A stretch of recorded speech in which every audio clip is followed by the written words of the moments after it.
The whimsical, fanciful, exuberant, overly exuberant, and exhausting Simon Briggs has hit us with another great piece over at The Telegraph. Stefanos Tsitsipas' win over Roger Federer felt like a tale of the apprentice surpassing the master. That hater disguised his hate with fancy writing. Other haters just went to Twitter and said, Roger needs to give up. He looks terrible now. It's over for him. He's simply too old. But here at Coffee Break Tennis, we see through all of it. It's all the same. In today's video, we will break down what actually happened in the Tsitsipas-Federer match. What did Federer actually do wrong? And is it really time for him to give up? Spoiler alert, no, it's not.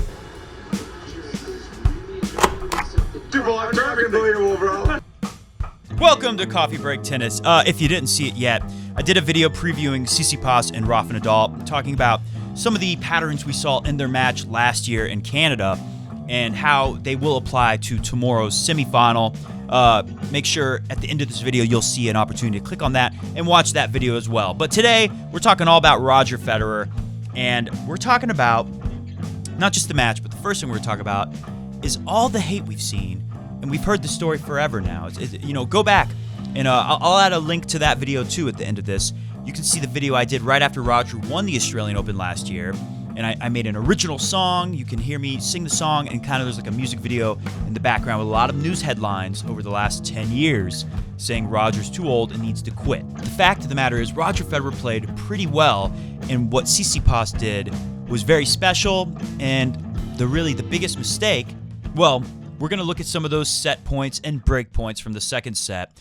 Federer's biggest mistake is not winning that second set, and you might be surprised by the one point where I really feel like Roger Federer screwed up the most. But first, let's address this. Let's look at, it started happening right away with John McEnroe, and this is from Tennis 365. Roger Federer's response to John McEnroe's snipe suggests he still has fire in their belly. The prophets of doom will be stalking Roger Federer after the fourth round defeat against Stefanos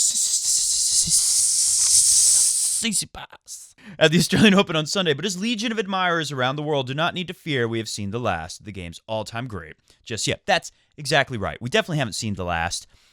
And just because Federer is signaling that he's not quitting, it still doesn't mean... I'm even seeing comments and messages from people, fans of this show, who are really worried about Roger being physically fit and strong enough, because of his age, obviously, to win 7 best out of 5 set matches. For one thing, I'll say to that, if you're worried about Federer being frail, do not forget, even though the Australian Open has been faster than Wimbledon just a bit, although Federer did say in his press conference that it's a little slower this year, which definitely did hurt him, especially when he's playing in the night match like he did against Tsitsipas. Tsitsipas, very big and strong kid. Wimbledon, however, is still a pretty fast major, and it's definitely easier on the body. The points are always shorter, and it's just a softer surface for Roger to be running around on. So don't worry. If you really believed he had a chance to win the Australian Open, he still has a chance to win Wimbledon this year as well. McEnroe was quick to suggest this defeat for Federer marked a changing of the guard. We've heard this so much at the top of the men's tennis game. But the response of the 20-time Grand Slam champion confirmed he still has the stomach for more. Roger Federer said, priceless Federer. He's in front of the mic a lot. He's always going to say stuff. I love John, but I've heard that story the last 10 years. From that standpoint, nothing new here. And Roger's exactly right. We've been hearing this stuff for 10 freaking years. It wasn't true then, and it's still not true. Don't get me wrong. It's always going to get harder for Rafa, Roger, Novak. As they get older, it will be a tougher task to win 7 best out of 5 set matches. But again, if you thought Federer could do it this time, he's still going to have a chance at Wimbledon, and it's very likely he's still going to play a high level. We talk about the Craig O'Shaughnessy article in the other video about Tsitsipas because, they're similar games. Tsitsipas is going to have to do the same stuff Roger had to do, and Roger hit his numbers. Let's take a look at some of the stats, and then we'll show you some of the points from the match, and I'll talk about what Roger maybe could have done better. And, hey, it's a tough question to ask. I'm happy to hear what you have to say. Comment down below if you got a better game plan than me or Ivan Lubicic or Sev Luti for Roger to employ next time he plays Tsitsipas. But there is one thing we got to point out. Tsitsipas, he's for real, and he's not the best matchup for Roger. And it doesn't mean that Roger is less likely to win a major. It just means there's one more guy who's going to be a real challenge if Roger happens to run into him en route to winning a major. So Djokovic, Nadal, Now Tsitsipas, of course, we got people like Del Potro out there. They could be very challenging. But hey, if a year ago, 2 years ago, you were worried about Roger and you thought, oh, what if he has to play Kyrgios?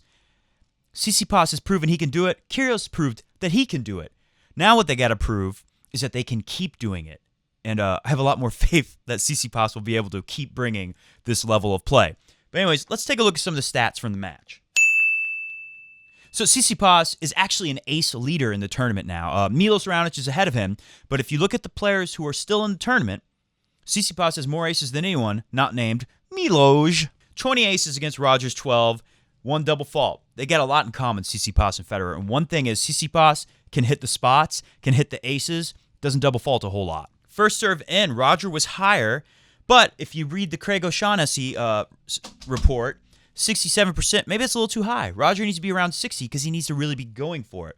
But it didn't matter because he hit his number, win on first serve, 80%, 79, that's pretty close to 80, and Tsitsipas right there at 78. So Roger was actually doing better on serve, which, if you watch the match, just look at the second set. The average service hold for Roger was about 1 minute. The average for Tsitsipas, about 6.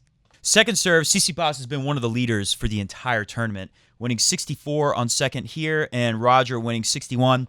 Not bad at all, but Tsitsipas did have the advantage there.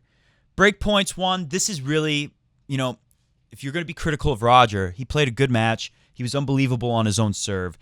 It was a major letdown, and I'm sure bitterly disappointing for him. Even now, it's probably hard to let go of the fact that he had 12 chances to break this guy and did it 0 times. Tsitsipas only won, but when you only have 3 chances, getting one, that's pretty good. At the net, Roger, a little bit better, came in a little bit less, actually, 66 times to Tsitsipas' 68 trips to the net, but 71% versus 76%, call that about a tie. Winners, Tsitsipas has been doing this all tournament, hitting a lot of unforced errors, but hitting a ton of winners. 62 winners to 61 in favor of Tsitsipas and Roger, where a lot of people said his forehand completely abandoned him. Maybe in late in the second set, I remember Federer shanked a forehand, and after all, he had 10 chances to break in the second set alone. I think it was more to do with that. Roger started pressing a little bit on the forehand, feeling the pressure of having to go long with this young guy in the first week, round 16. You don't want to go 4 or 5 sets in the round of 16. You want to get out of there in straight sets. 55 unforced errors, that definitely hurt Roger, and I think part of that was the disappointment of not breaking kind of made him go for a little more, particularly on the forehand side. So let's look at some of those break points, because really, like Federer said, if he was going to win, he had to win the second set, and I think that's where the match was lost. I think if Roger breaks, he's obviously, he's going to keep holding. He wasn't going to be broken for a while. If he goes up 2 sets to love, I don't know if Tsitsipas keeps playing quite as courageously and has the belief in himself to the same level that was needed to win against a legend like Roger. I really think it could have changed the whole dynamic. And to me, Federer's biggest blown opportunity was this one. Take a look at this clip from the match. Tsitsipas serving 2-3. Break point.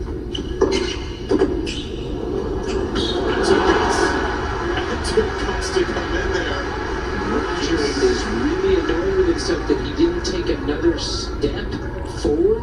Watch his, reaction when he hits this shot that he didn't. He's really annoyed with himself. He hesitated. He pulled up on it. Exactly. This is a great reaction. Brad Gilbert says that Federer thought the passing shot was so good he forgot to run. We'll play it back in slow motion. You'll see that's clearly not the case. And I'm surprised Brad Gilbert didn't remember from all of his years of playing tennis doing something similar, because I know I've done the same exact thing Roger did that. And it's pretty simple, actually. He just gave up on the ball because he thought it was too good. He thought it was a little drop volley from Tsitsipas, and it was just too well hit. It was too short. He wouldn't be able to get there. So he stopped. This all happens very fast. Watch it in slow-mo. You'll see it. Hits a good backhand up the line, starts moving in to get ready for the next ball.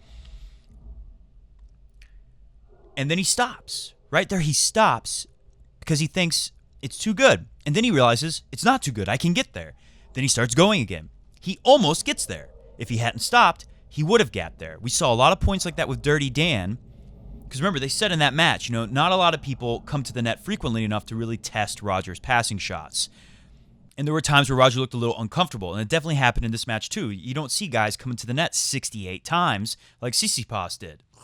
So I can think of a particular point where Dirty Dan hits a drop volley, and Roger has the wheels to get up there, poke it up the line, and eventually he's able to volley it right past Dirty Dan. He outfeds Dirty Dan, who's trying to outfed him.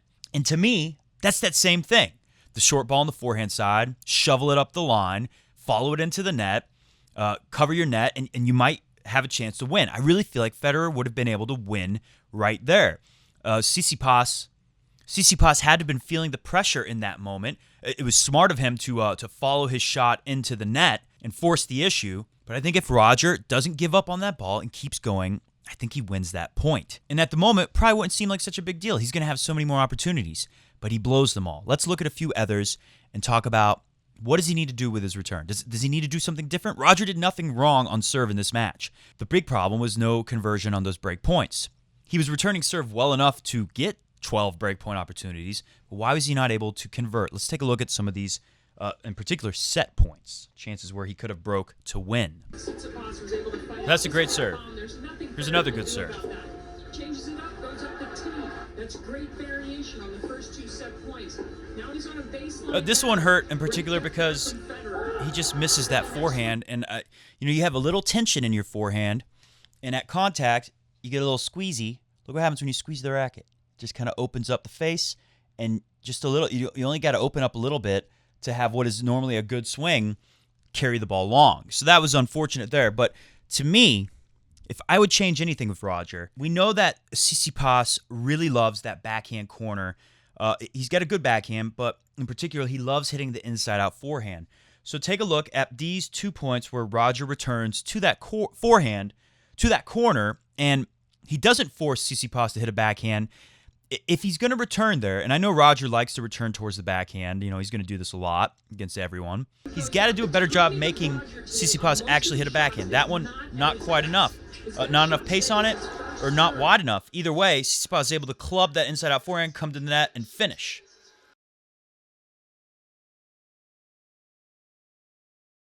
Look at this one. This is a decent backhand return from Roger, but look where it goes. This was set point for Tsitsipas. So it's interesting to me. As a Federer coach, what would you advise the guy to do with this return, especially if he's got a break point? Is it good to tell Roger, instead of like feeling it out and, you see what kind of serve you get and you kind of just react to it, which I'm sure is what Roger would usually do. Is he going to have like a set plan? Is he going to always block it, or is he going to try to actually take a cut at it on a break point? And is he going to have one spot that he's always trying to hit if it's, say, the serve from the ad side like we saw on those points? To me, it looked like your standard, Federer is going to just try to get something going towards the backhand and do what Federer so often loves to do is hit his inside-out forehand or go inside in, run around his backhand by getting something shorter from the backhand of the opponent. But the only problem is, Tsitsipas does it just as well as Federer does almost. He likes to run around, hit his inside-out forehand, and go big from that corner. So a question to you, comment below, what do you think Roger should do in this situation? Next time he's playing Stefanos Tsitsipas, it could happen at Wimbledon. You never know. He's got a break point. Say it's the ad court. You get a lot of break points on the ad court. Where does Roger need to put that return? I'm almost willing to say maybe Roger should stay away from that corner where Tsitsipas seems to be very comfortable. Now, in our other video where we break down the Rafa-Tsitsipas matchup, you'll see that Rafa is putting the ball over there constantly. But Rafa is often doing it with his favorite shot. Rafa's hitting a cross-court forehand can opener over there, and he just loves that pattern of play. So maybe Roger should be a little wary of putting the ball in that backhand corner for Tsitsipas unless he knows he can really force Tsitsipas to hit a backhand. Well, that's it for us today. Be sure to click up there. You can watch a video from last year, and you see all the haters they had up there. And you can see my video analyzing the Tsitsipas and Rafa matchup. Thanks for watching this video. We'll see you tomorrow, and we'll talk about the other semifinal, whoever comes out from the quarterfinals on the top half of the draw. We'll take a look at the women's draw tomorrow as well. My big takeaway from this video for you is that I'm not sure how Roger needs to plan when he plays Tsitsipas next time, what he could do.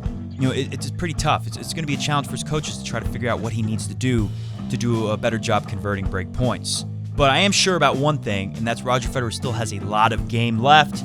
And despite what any of the haters out there might say, the guy better not quit. He's still got what it takes to win another major. See ya!